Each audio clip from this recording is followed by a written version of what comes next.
Zeke Elliott, well, it looks like, according to Adam Schefter, his 6-game suspension could be reduced. Schefter tweeting that this morning. Let's welcome aboard our legal expert, Michael McCann, been doing a lot of work on this case. Michael, Schefter's hearing it could be reduced from 6 games. What are you hearing?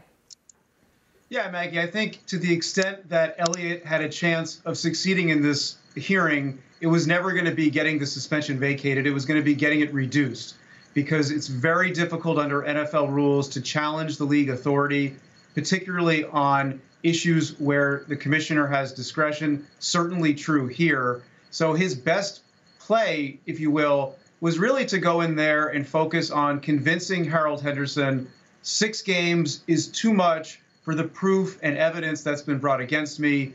How low of a reduction it is remains to be seen. But to me, I think it's a wise strategy to go into the hearing thinking, let's get it reduced. If you were to make a prediction, how many games of a suspension do you believe Elliott will wind up serving?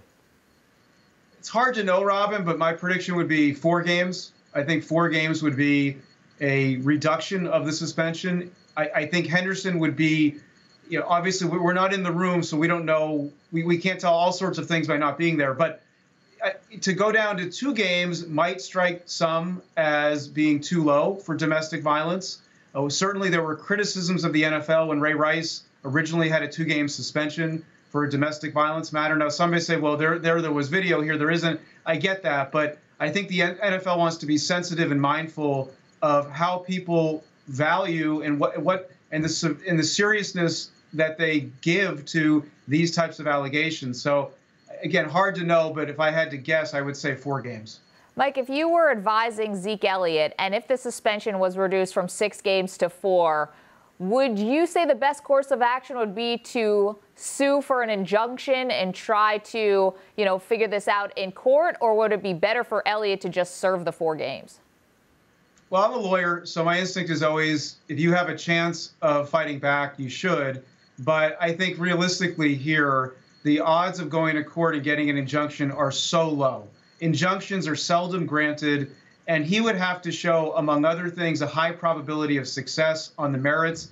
I don't see how one could show that, given the discretion accorded to Commissioner Goodell under Article 46.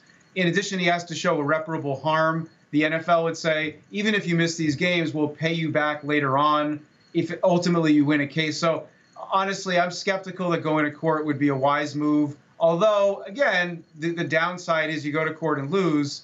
Maybe he just figures it's worth a shot, but he'd have to go into it knowing and being counseled that the odds of him succeeding would be extremely low.